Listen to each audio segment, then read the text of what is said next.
Puspusan ang Department of Social Welfare and Development sa pag-agapay sa mga benepisyaryo ng Pantawid Pamilyang Pilipino Program o 4Ps para matiyak na hindi na sila babalik pa sa kahirapan.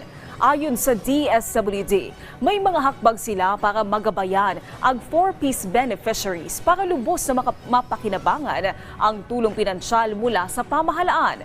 Kabilang dito ang Family Development Session na ginagawa kada buwan sa mga komunidad kung saan tinututukan ang financial literacy. Dito ay binibigyan sila ng karagdagang kaalaman kung paano magagamit ang kanilang mga kakayanan sa pangkabuhayan o para makahanap ng angkop na trabaho sa iba't ibang industriya sa bansa. Target ng DSWD na mapagtapos ang nasa 1 milyong benepisyaryo sa 4Ps program ngayong taon, alinsunod na rin sa nakasaad sa General Appropriations Act ng pamahalaan.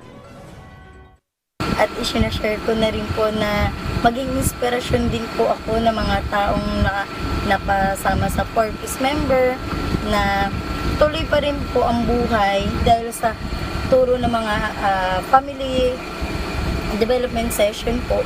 Naging inspirasyon ko po siya para mag-aral ulit para at least nakikita ko ng yung mga anak ko po magpursige din po sila mag-aral. Gusto natin, hindi na sila muling babalik pa sa kahirapan. Gusto natin, kahit wala na si 4Ps, may iba't ibang programa ng ating pambansang pamahalaan at ang lokal na pamahalaan para matiyak na tuloy-tuloy yung kanilang pag-angat sa kanilang antas ng pamumuhay.